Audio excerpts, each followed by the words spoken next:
दोस्तों, कैसे हैं आप लोग। उम्मीद करता हूं अच्छे होंगे। मैं ब्रिजेश मौर्य आप सभी को इतिहास विषय पढ़ाने के लिए यहाँ पर उपस्थित हुआ हूं। हम बात करते हैं इतिहास की।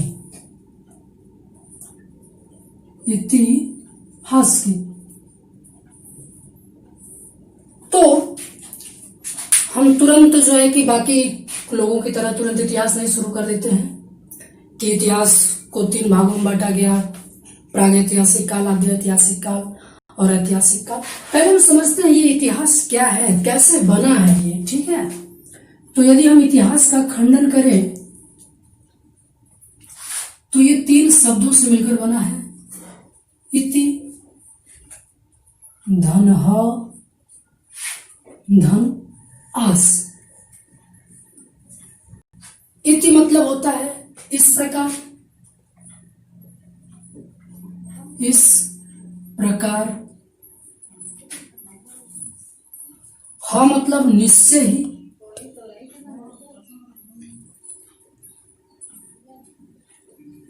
आस मतलब होता है घटित होना, किसी घटना का घटित होना, किसी घटना का घटित होना। अर्थात हम यदि बात करें कि इतिहास क्या हुआ तो हम देखेंगे कि इस प्रकार निश्चय ही किसी घटना का घटित होना क्या है, इतिहास है। तो बात आती है कि क्या वो सभी घटनाएं जो हमारे जीवन में घटित होती हैं उसको हम इतिहास विषय में शामिल कर लेंगे और उसको इतिहास विषय में शामिल करके पढ़ने लगेंगे। यदि ऐसा हो जाए तो आप कल्पना करेंगे कि जब से आदि मानव की शुरुआत हुई है तब से लेकर के आज तक हम पढ़ेंगे इतिहास को, फिर बहुत मोटा एक ग्रंथ तैयार हो जाएगा ना। तो हम बात करते हैं कि इतिहास में किन घटनाओं को पढ़ेंगे। ठीक है, किन घटनाओं को शामिल किया जाना चाहिए। तो उसमें पहली शर्त, किसी घटना को इतिहास विषय में शामिल करना है या नहीं करना है, इसके लिए जो कुछ शर्तें हैं। पहली शर्त है कि ऐसी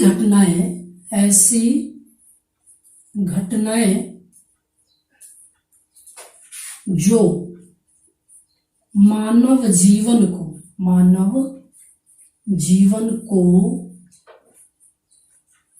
प्रभावित करती हूं। ये पहली शर्त है कि हम उन घटनाओं को इतिहास में शामिल करेंगे जो मानव जीवन को प्रभावित करती हैं। दूसरी घटनाएं वो होनी चाहिए जिनमें एक क्रमबद्धता हो। ऐसा नहीं कि 1900 की घटना है आज, फिर 1600 की घटना, फिर नहीं, पहले क्रमबद्ध रूप में। अर्थात घटनाओं की क्या होनी चाहिए, घटनाओं की क्रमबद्धता। घटनाओं में एक सीक्वेंस होना चाहिए, क्रम होना चाहिए। ठीक है, और तीसरी शर्त, घटनाओं का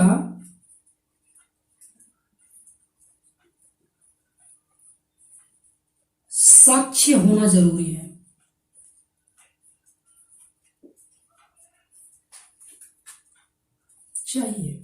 क्या होना चाहिए भैया, साक्ष्य होना चाहिए। ऐसा नहीं कि कोई भी उल जलूल सी घटना, पता चले हमारे सपने में ही कोई घटना घटित हो गई तो हम उसको भी जो है कि इसमें शामिल कर रहे हैं। उस घटना का कोई साक्ष्य होना चाहिए। ठीक है, तो ये 3 महत्वपूर्ण शर्तें हैं जिसके आधार पर हम किसी घटना को इतिहास में शामिल करते हैं। ठीक है, घटना को इतिहास में शामिल करने के लिए ये 3 पहलू आवश्यक है। अब हम यदि साक्ष्यों की बात करेंगे तो आगे हम देखेंगे कि साक्ष्य कौन कौन से होने चाहिए। ठीक है, अब हम यदि साक्ष्य की बात करें ना, किसकी बात करें हम लोग, साक्ष्य की। जैसे कि हमने पीछे देखा कि घटना का साक्ष्य होना चाहिए, तो साक्ष्य कितने प्रकार के, कौन कौन से साक्ष्य हो सकते हैं। ठीक है, तो पहला तो होता है कि कोई पुरातात्विक साक्ष्य।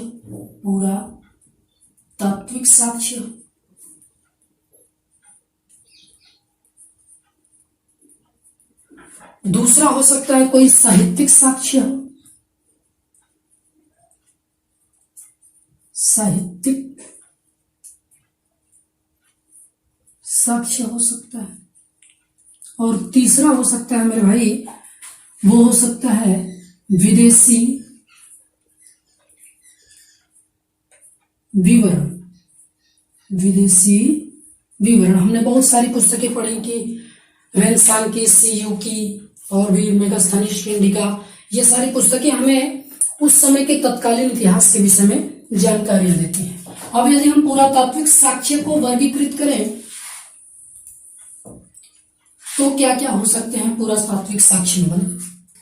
तो पुरातात्विक साक्ष्य में हम बात करें तो कोई अभिलेख, कौन कौन से पुरातात्विक साक्ष्य हो सकते हैं? तो अभिलेख हो सकता है, हाँ। इसके बाद क्या हो सकता है? कोई अभिलेख हो सकता है, कोई भित्ति चित्र हो सकता है। ये भित्ति चित्र का साक्ष्य हमें कहां से मिला है? एमपी से। एमपी में कहा? भीमबेटका से। भीमबेटका से, ठीक है। इसके बाद इसमें पुरातात्विक साक्ष्य में आ सकते हैं स्मारक, दुर्ग, सिक्के आ सकते हैं। आपने सुना होगा कि इनके शासनकाल में चांदी के सिक्के चले, सोने के सिक्के चले, तांबे के सिक्के चले, और मृदभांड। ये पुरातात्विक साक्ष्य में आते हैं। हम क्रम से बात करेंगे एक एक की। तो क्या है अभिलेख? किसी कठोर सतह पर उत्कीर्ण लेख। मैंने क्या कहा? किसी भी कठोर सतह पर उत्कीर्ण लेख क्या कहलाता है? अभिलेख कहलाता है। जैसे मैं इस बोर्ड पर लिख रहा हूं, ये बोर्ड एक कठोर सतह है, मैं मार्कर के माध्यम से लिख रहा हूं, तो ये भी एक अभिलेख है। आप अपनी कॉपी में नोट बना रहे होंगे, आपकी कॉपी एक कठोर सतह है, तो वो भी क्या है? अभिलेख है, ठीक है। मतलब किसी भी कठोर सतह पर, कोई दीवार है, उसके दीवार के ऊपर कुछ पेंटिंग करके लिख दिया गया, वो भी क्या है? अभिलेख है। मतलब किसी भी कठोर सतह पर जो उत्कीर्ण लेख होता है उसे हम क्या कहेंगे? अभिलेख कहेंगे। मैं लिख दे रहा हूं, किसी भी कठोर सतह पर उत्कीर्ण लेख।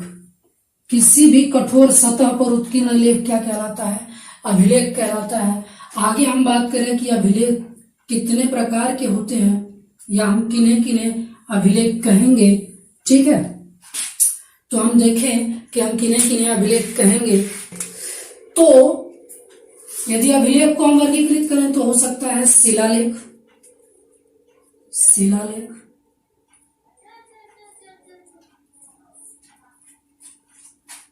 बड़ी बड़ी शिलाओं के ऊपर उत्कीर्ण लेख, ठीक है। गुहालेख,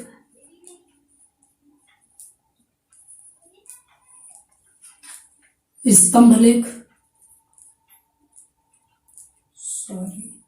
स्तंभ लेख, और मुद्राभिलेख।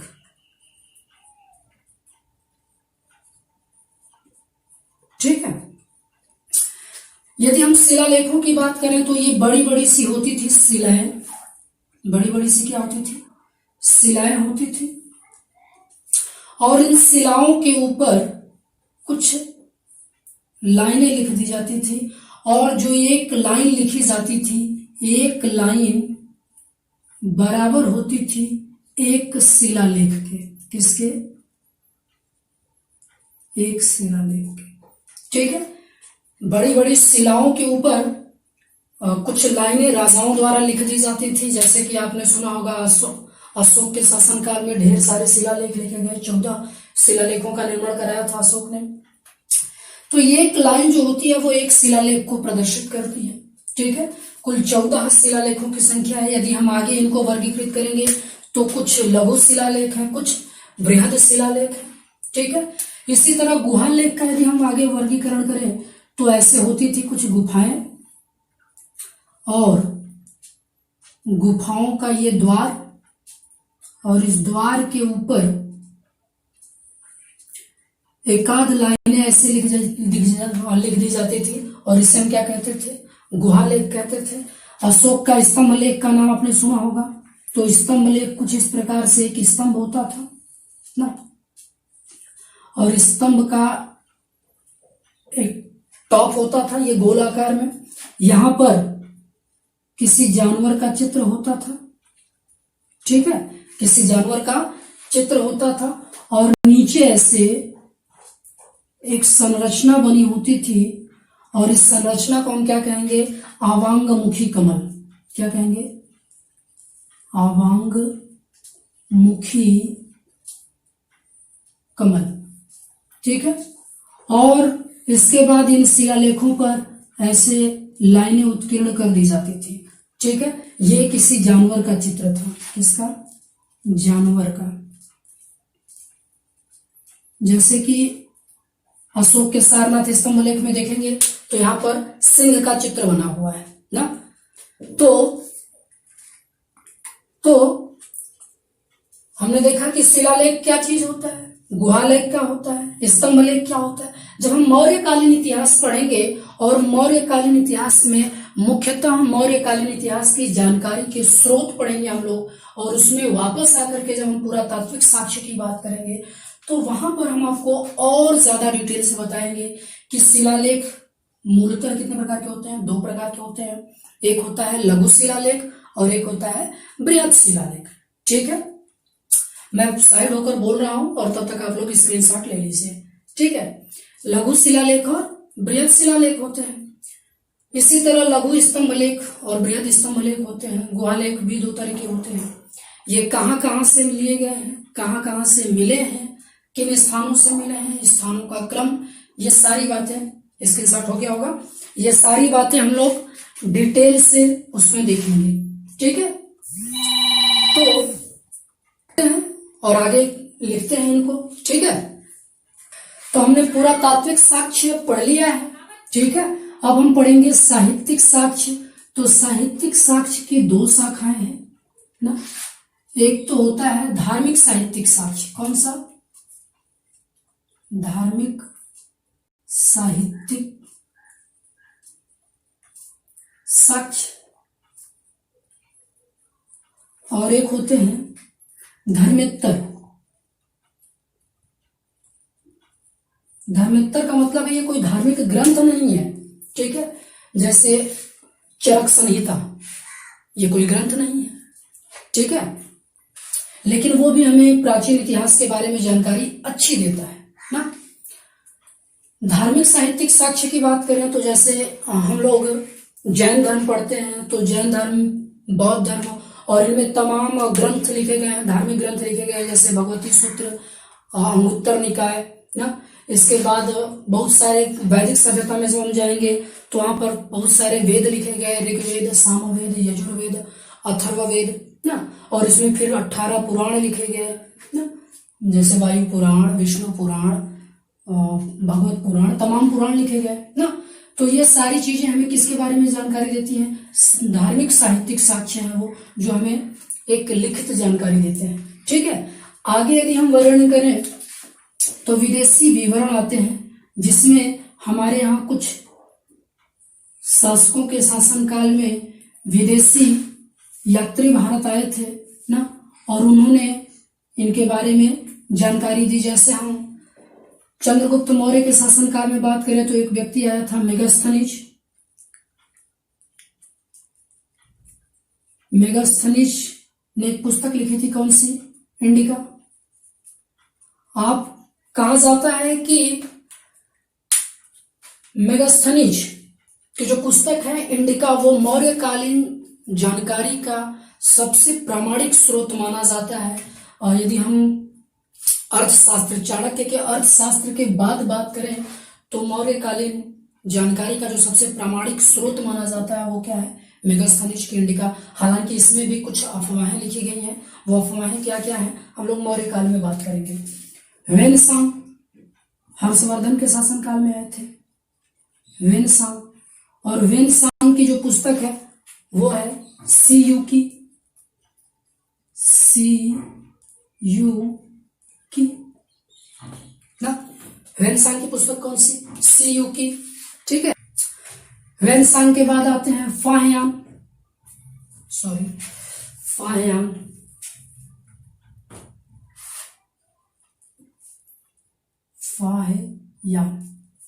और फाहियान की पुस्तक है हो को की। ठीक है। इसी तरह एक इतिहासकार है लावा तारानाथ, और इनकी पुस्तक है कंगूर तंगूर।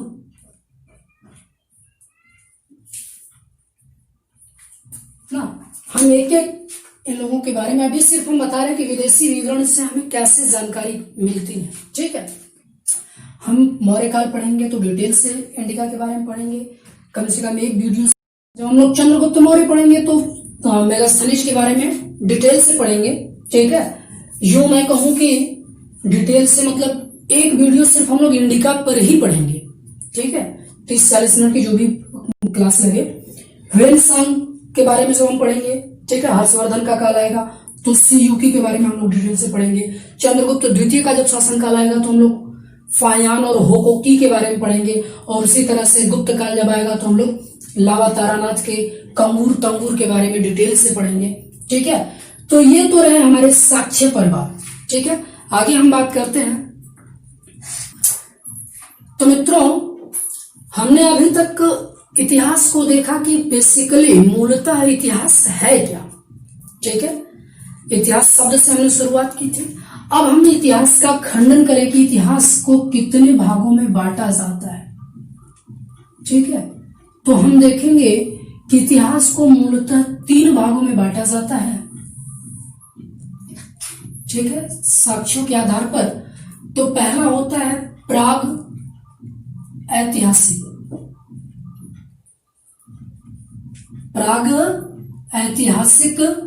काल। ठीक है। दूसरा होता है आद्य ऐतिहासिक काल। ठीक है। और तीसरा होता है ऐतिहासिक काल।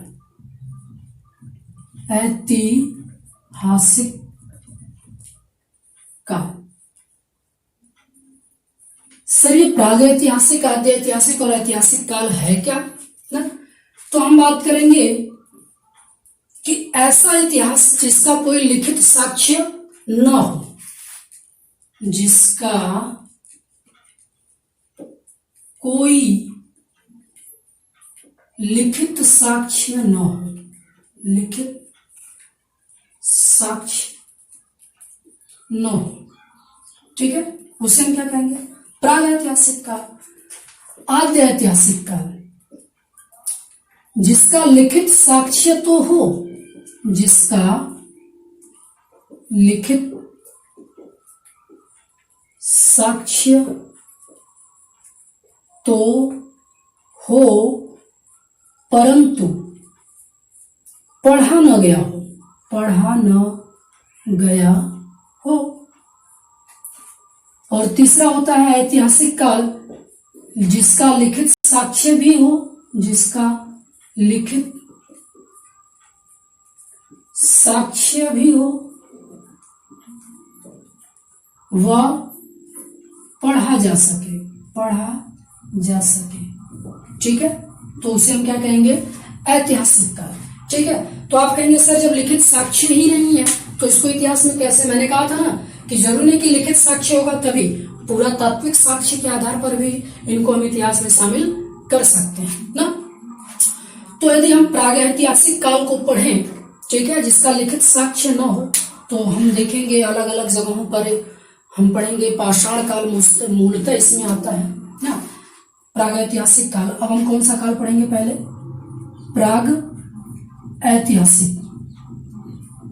प्रागैतिहासिक काल। ठीक है। और प्रागैतिहासिक काल को हम देखेंगे कि कैसे इसकी शुरुआत हुई थी। ठीक है। तो प्रागैतिहासिक काल को उद्घाटित करने का श्रेय डॉक्टर प्राइम रोज को जाता है। किसको जाता है? डॉक्टर प्राइम रोज को जाता है। दरअसल क्या हुआ था इसके बारे में हम देखें तो 1842 ईस्वी में एक जगह है, एक राज्य है कर्नाटक। कर्नाटक के एक जिला है रायचूर जिला। कौन सा? रायचूर जिला। और रायचूर जिले का एक स्थान है और स्थान का नाम मिलता है लिंगसुगर। लिंगसुगर नामक स्थान से इनको कुछ प्राप्त हुआ था, प्राप्ति हुई थी पत्थर के औजारों की, पत्थर के औजार या साक्ष्य। और इसी आधार पर इसका नाम रख दिया गया क्या? पाषाण काल। पाषाण काल का अर्थ क्या होता है? पत्थरों का युग, पत्थरों का युग। ठीक है, आप इसका स्क्रीनशॉट ले लीजिए, फिर हम आगे बात करते हैं। ठीक है, स्क्रीनशॉट हो गया होगा। अब हम बात करेंगे पाषाण काल की। ठीक है, पाषाण काल की। ठीक है, तो पाषाण काल को हम मूलतः 3 भागों में बांटते हैं। हमने इसको बताया ना कि इसकी जो आद्य ऐतिहासिक का प्राग ऐतिहासिक काल नाम उद्घाटित किया था वो किसने किया था? डॉक्टर प्राइम रोज ने। मैं लिख दे रहा हूं, आप लिख लीजिएगा, डॉक्टर प्राइम रोज। ठीक है, तो इसको हम 3 भागों में बांटेंगे। पूरा पाषाण काल, पूरा पाषाण काल। एक भाग होगा हमारा मध्य पाषाण और एक काल होगा हमारा नव पाषाण। नव पाषाण। ठीक है, पहले हम पढ़ेंगे पूरा पाषाण, फिर पढ़ेंगे मध्य पाषाण और फिर पढ़ेंगे हम नव पाषाण। ठीक है, तो पूरा पाषाण काल के बारे में यदि हम पढ़ें तो इसमें हुआ क्या था? सबसे पहले जब मानव ने जन्म लिया, अर्थात आदि मानव की उत्पत्ति। हम पूरा पाषाण काल तब से पढ़ते हैं जब आदि मानव का जन्म हुआ, जब आदि मानव ने जन्म लिया, अर्थात आदि मानव की उत्पत्ति से पढ़ते हैं। और इसके बाद अच्छा, जो ये आदि मानव थे ना, शुरुआत में एक दूसरे से फैमिलियर नहीं थे, परिचित नहीं थे ना, तो ये एक दूसरे को देख करके डर जाते थे। ठीक है, दूसरा ये कैसा जीवन जीते थे? तो यायावर जीवन, यायावर अर्थात घुमक्कड़ जीवन जीते थे। घुमक्कड़ जीवन ना, यहां से वहां वो भोजन की तलाश में रहते थे, कभी आज यहाँ है, कभी घूमते घूमते, और इसी तरीके से धीरे धीरे ये मानव एक महाद्वीप से दूसरे महाद्वीप, दूसरे महाद्वीप से अगले महाद्वीप, और धीरे धीरे all over the world split हो गए, फैल गए ना। ये भोजन के लिए क्या इस्तेमाल करते थे? तो भोजन के रूप में ये शिकार करते थे, शिकार करते थे।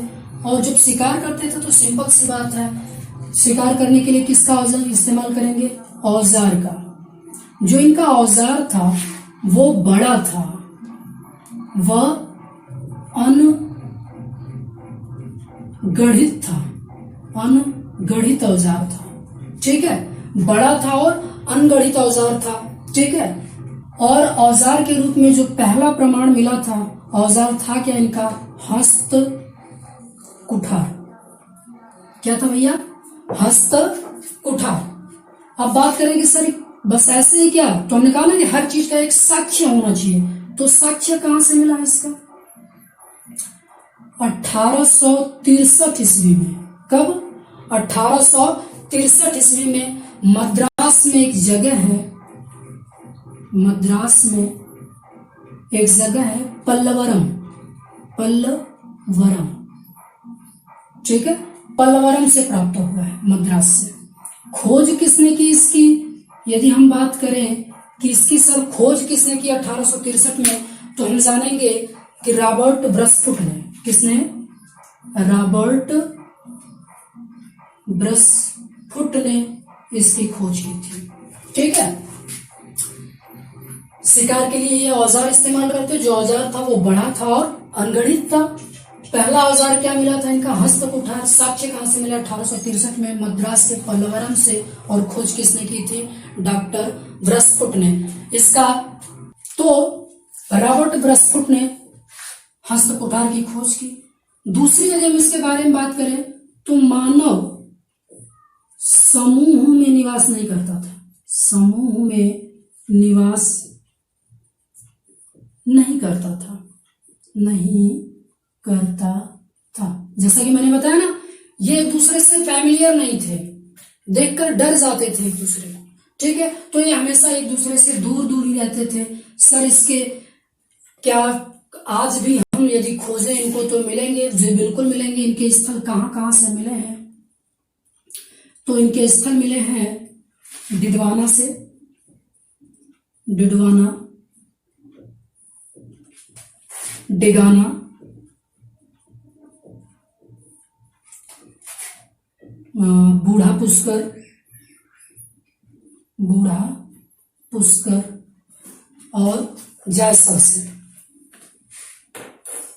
जायसर से। ये पूरा पाषाण कालीन स्थल है। इन पर प्रश्न आते हैं, कोई 4 ऑप्शन दे दिया जाता है और पूछ लिया जाता है कि इनमें से कौन सा एक पूरा पाषाण कालीन स्थल नहीं है। इसी तरीके से मध्य पाषाण कालीन स्थल पूछा जा सकता है आपसे।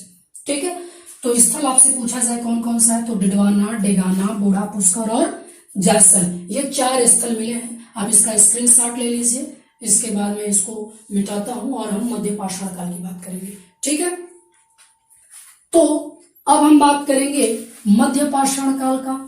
इससे हम कहते हैं संक्रमण कालीन चरण, संक्रमण कालीन चरण। संक्रमण कालीन चरण क्यों कहते हैं भैया, क्योंकि इसमें तेजी से बदलाव आ रहा था। जो आदि मानव थे उनके व्यवहार में, उनके खान पान में तेजी से बदलाव आ रहा था, इसलिए हम इसको क्या कहेंगे, संक्रमण कालीन चरण कहते हैं। तो बदलाव के रूप में क्या हो रहा था, इसके बारे में यदि हम जाने तो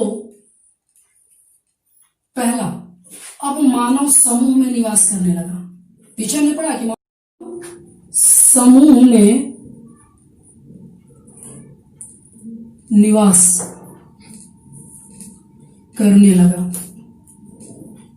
ठीक है, दूसरा इनमें बदलाव आया कि ये धीरे धीरे क्या करने लगे, पशुपालन सीख गए, पशुपालन सीखा। और पहला पशु इनका क्या था, पहला पालतू पशु पूछा जाता है तो क्या था भैया, कुत्ता। पहला पालतू पशु इनका क्या था, कुत्ता था। सर इसके प्रमाण कहां से मिले, कैसे आपने ये कह दिया कि इनका पहला पालतू पशु कुत्ता था, तो इसके साक्ष्य मिले हैं, साक्ष्य हमें मिले हैं। और साक्ष्य कहां कहां से मिले हैं, तो साक्ष्य हमें मिले हैं बागौर, ये कहां पड़ता है, राजस्थान में। ठीक है, और आजमगढ़,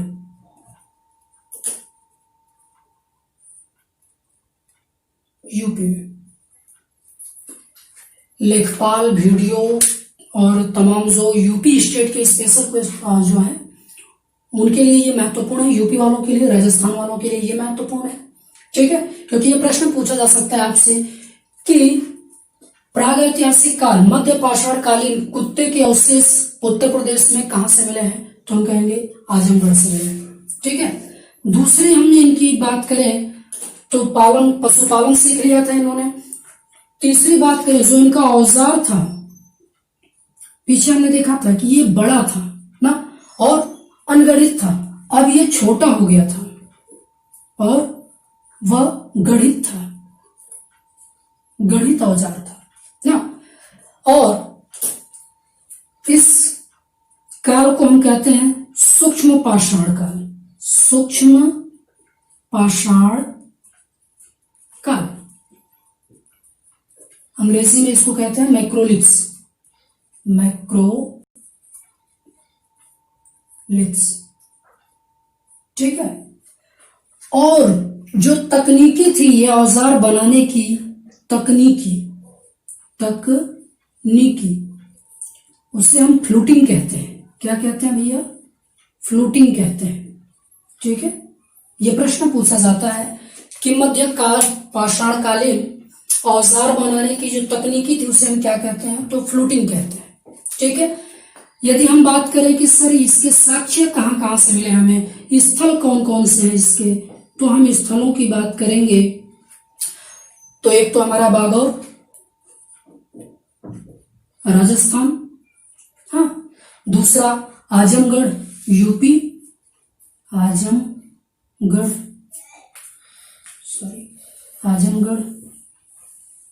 यूपी, दूसरा चिराग, अगला है चिराग, ये कहाँ है?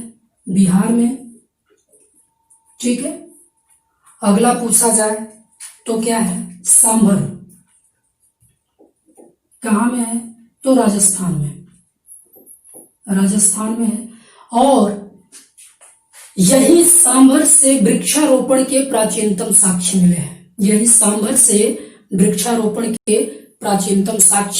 मिले हैं। और इस प्रकार से हमारा मध्य पाषाण काल खत्म हो जाता है। आप इसका एक स्क्रीनशॉट ले लीजिए, ठीक है, हो गया। तो मित्रों हमने पूरा पाषाण काल पढ़ लिया, मध्य पाषाण काल पढ़ लिया। अब हम पढ़ेंगे नव पाषाण काल, ठीक है। नव पाषाण काल को मैं थोड़ा सा इधर करके लिख देता हूं ऐसे, ठीक है। तो नव पाषाण काल में परिवर्तन क्या हुआ? सबसे पहला काम कि इन्होंने आग का आविष्कार किया, ठीक है। आविष्कार तो इन्होंने पहले ही कर लिया था, लेकिन सदुपयोग करना कब शुरू किया? नव पाषाण काल में, ठीक है। दूसरा, इन्होंने कृषि करना सीखा। सिंपल सी बात है, जब ये कृषि करने लगेंगे तो जो ये घुमक्कड़ जीवन जीते थे, पहले वाले में कैसे जीते थे? घुमक्कड़ जीवन, यायावर स्थिति थी, समूह में नहीं रहते थे, इसमें समूह में रहने लगे। अब यहाँ पर क्या करेंगे? समूह के साथ साथ ये चूंकि कृषि करने लगे हैं तो अब कहीं मेहनत करके जंगल काटेंगे, खेत बनाएंगे। अब खेत बनाने के बाद जब वहां खेती करना शुरू करते तो छोड़ कर जाएंगे नहीं, ठीक है। तो इन्होंने क्या किया? स्थायी निवास करना शुरू कर दिया। और इसका साक्ष्य हमें, स्थायी निवास का जो साक्ष्य है वो हमें मिलता है, ठीक है, मेहरगढ़ से। मेहरगढ़ ये कहां पड़ता है मेरे दोस्त? तो ये पड़ता है पाकिस्तान में, मेहरगढ़ पाकिस्तान से, ठीक है। स्थायी निवास करना शुरू कर दिया इन्होंने। दूसरी चीज, जब कृषि कर रहे हैं तो सिंपल सी बात है कि जो फसल पैदा होगी इसको ढोने के लिए ये कोई ना कोई तकनीकी तो इस्तेमाल करेंगे। देखिए, आवश्यकता आविष्कार की जननी होती है ना। तो आवश्यकता क्या पड़ी इनको? अब जो बोझ ढोना है उसको कम बल लगा करके ढोया जाए। तो इन्होंने धीरे धीरे क्या किया? पहिए का आविष्कार किया। पहिए का आविष्कार, यहां लिखा है आविष्कार, ठीक है। दूसरी चीज कि ये जब स्थायी निवास करने लगे तो इनको पानी भी तो चाहिए, भोजन बनाने के लिए, पीने के लिए पानी चाहिए। तो जब पानी चाहिए, जब घूमते थे कहीं, टहलते टहलते रास्ते में पानी मिला तो पी लिया। अभी तो ये स्थायी निवास करने लगे। तो जब स्थायी निवास करने लगे तो फिर पानी घर में होना चाहिए ना, जैसे हमारे यहाँ होता है। अब ऐसा थोड़ी कि प्यास लगी तो चलो कहीं घूम के आते हैं, पानी पीते हैं। तो इन्होंने पानी रखने की कोई व्यवस्था बनाई और क्या किया? मृद भांड का आविष्कार किया, मृद भांड का निर्माण करना शुरू कर दिया इन्होंने, ठीक है। तो इतनी सारी बातें, कृषि करना कब सीखा मानव ने? नवपाषाण काल में। स्थायी निवास कब करना शुरू किया? नवपाषाण काल में। इसका साक्ष्य कहां से मिलता है? मेहरगढ़ पाकिस्तान से। पहिए का आविष्कार कब हुआ? नवपाषाण काल में। मृद भांड का निर्माण कब हुआ? नवपाषाण काल में। यदि हम इसके स्थल की बात करें कि सर इसके स्थल कौन कौन से हैं, कहां कहां से मिले हैं, तो एक तो है बुर्ज होम, बुर्ज होम, ये कहाँ पड़ता है मेरे भाई? तो ये पड़ता है जम्मू एंड कश्मीर में। बुर्ज होम में यहां पर मानव के साथ कुत्ते का, मानव के साथ